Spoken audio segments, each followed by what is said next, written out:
pagi rekan-rekan media, terima kasih telah hadir.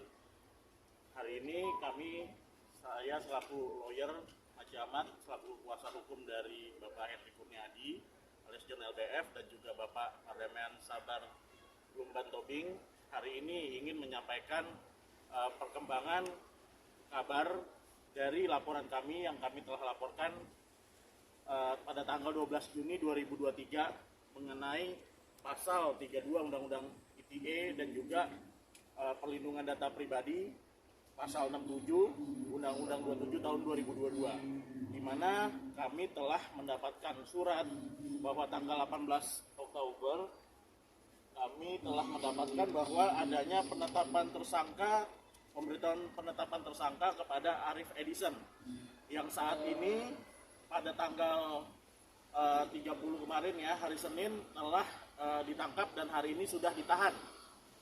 Adapun penangkapannya juga sudah sesuai dengan KUHP dan sekarang telah ditahan, seperti itu. Ya Bang John, mungkin gimana Bang John akhirnya tertangkap nih?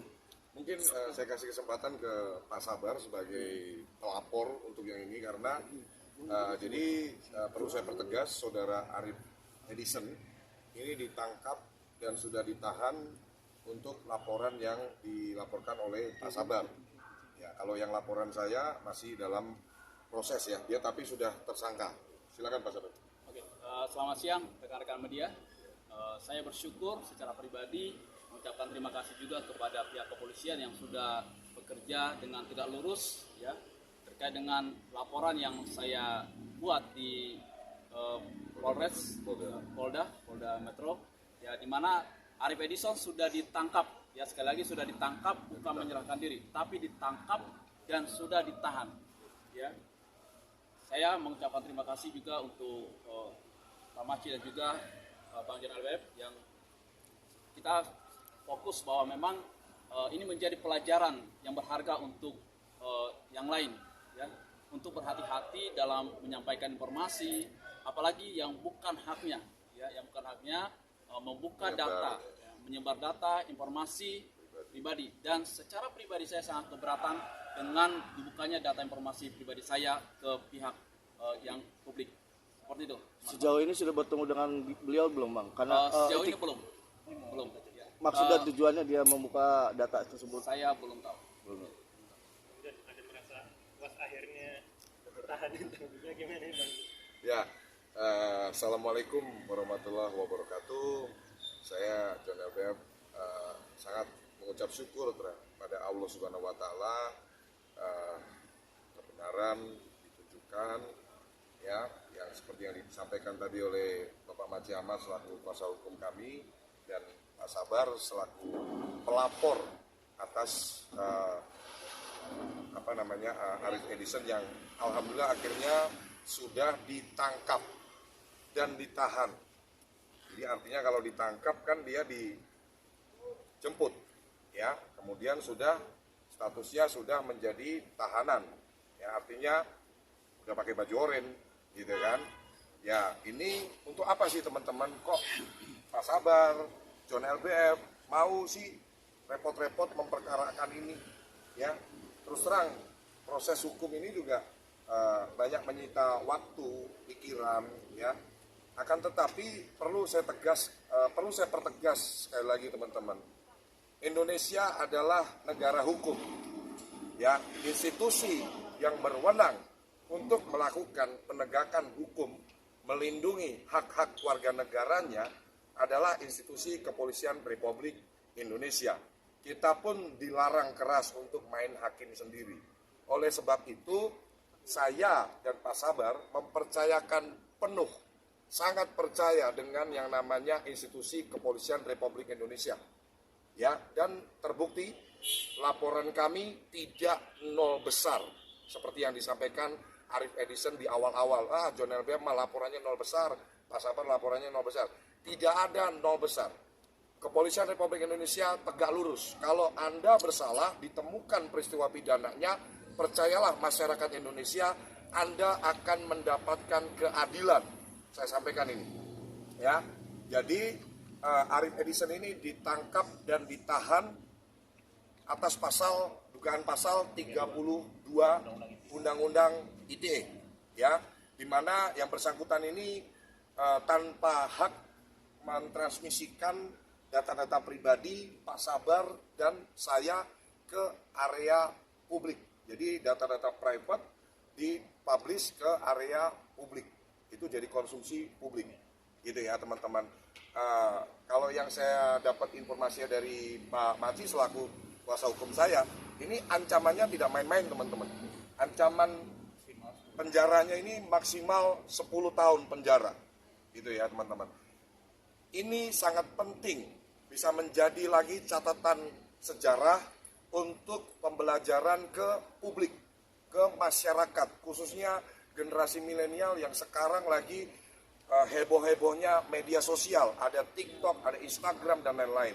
Ya, ini akan nanti pemberitaan ini tolong disebarluaskan untuk masyarakat Indonesia sehingga banyak publik yang teredukasi. Oh, ternyata ini benar-benar dilarang loh.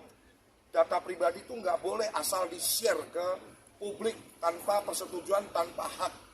Ya, sehingga generasi muda, khususnya milenial dan seluruh masyarakat Indonesia bisa belajar dari pelajaran ini dan tidak melakukan hal-hal serupa di kemudian hari.